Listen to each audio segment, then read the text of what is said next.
सिर कटा भूत। मयंक एक मल्टीनेशनल कंपनी में ब्रांच मैनेजर की जॉब करता था। एक दिन मयंक को ऑफिस से घर जाने के लिए लेट हो गया था। सर्दी का मौसम होने के कारण रात भी जल्दी हो गई थी। ठंड भी बहुत बढ़ चुकी थी।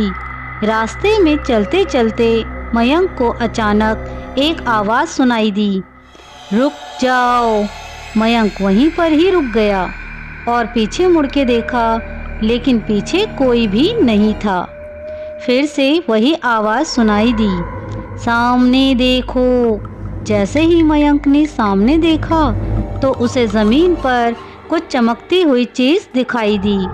मयंक दौड़ के उस चीज़ के पास गया और देखा तो वह कोई साधारण चीज़ नहीं थी, बल्कि एक चमकता हुआ हीरा था। उसने वह हीरा अपने हाथ में लिया। उसकी चमक देखकर मयंक की खुशी का ठिकाना ना रहा। लेकिन मयंक को कहाँ पता था, ये कोई साधारण नहीं बल्कि एक मायावी हीरा है।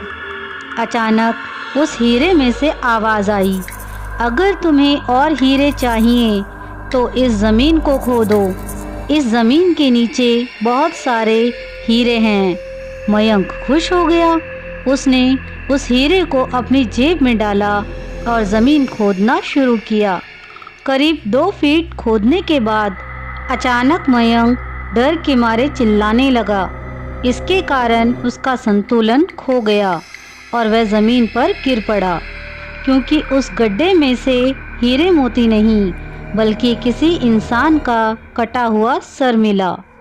अचानक वह सर हवा में उड़ने लगा और बोला, डरो मत, मैं तुम्हें कोई हानि नहीं पहुंचाऊंगा। मैं तुम्हें बहुत सारे हीरे जवाहरात भी दूंगा। बस मेरी बात ध्यान से सुनो। मैं जहां जाता हूं वहां मेरे पीछे आओ। फिर वह सिर हवा में उड़ा और जंगल की ओर बढ़ने लगा। करीब 1 किलोमीटर चलने के बाद वह सिर रुक गया। मयंक भी रुक गया। फिर उस सिर ने मयंक से कहा, इस ज़मीन के भीतर बहुत सारे हीरे मोती जवाहरात छुपे हुए हैं। इस ज़मीन को खोदना शुरू करो। मयंक खुश हो गया और उस ज़मीन को खोदना शुरू कर दिया। खोदते खोदते उस ज़मीन के नीचे हीरे मोती तो नहीं मिले, बल्कि उस सिर का कटा हुआ धड़ मिला। उस सिर ने कहा, अब तुम्हें एक आखिरी काम करना है, उसके बाद मैं तुम्हें माला माल कर दूंगा। तुम्हें कहीं से भी 1 लोटा खून लाना होगा। मयंक बोला, 1 लोटा खून? पर मैं 1 लोटा खून कहाँ से लाऊंगा? उस सिर ने कहा, चलो मेरे साथ। वो डरावना चेहरा मयंक को साथ लेकर थोड़ी दूरी पे गया। वहाँ उसने एक इंसान को जाते हुए देखा। वो सिर बोला, उस इंसान को मारकर उसका खून ले आओ। मयंक डर गया और बोला, नहीं नहीं, ये मुझसे नहीं होगा। मैं ये नहीं कर सकता। अगर तुमने ये काम नहीं किया तो मैं तुझे बहुत बड़ी मुसीबत में डाल दूंगा। फिर तुम्हारी पूरी ज़िंदगी नर्क बन जाएगी। मयंक ने हाथ जोड़कर उससे कहा, मुझे माफ़ कर दो। अगर मैंने उसे मार दिया तो मुझे पुलिस गिरफ्तार कर लेगी और मुझे जेल जाना पड़ेगा। उस सिर ने अपने तंत्र मंत्र की शक्ति से एक छुरी और लोटा प्रकट किया और गुस्से से बोला, अगर तुम मेरा ये काम नहीं करोगे तो मैं तुम्हारे पूरे परिवार को मौत के घाट उतार दूंगा। मयंक ने मजबूरी में आकर उस आदमी को मार डाला और उसका खून लेकर उस सिर के पास गया। वो सिर खून को देखकर बहुत खुश हुआ और बोला, ये खून मेरे शरीर पे डाल दे। उस सिर के कहने पर मयंक ने खून को उसके शरीर पे डाल दिया। फिर कुछ ही देर में वो कटा हुआ सिर उस शरीर से जुड़ गया। ये सब देखकर मयंक की हालत अब खराब होने लगी।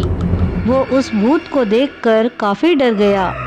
जैसे ही वो भूत जिंदा हुआ तो ज़ोर ज़ोर से हंसने लगा और डरावनी आवाज़ में बोला, तुमने बहुत बड़ी गलती कर दी, मुझे फिर से ज़िंदा कर दिया।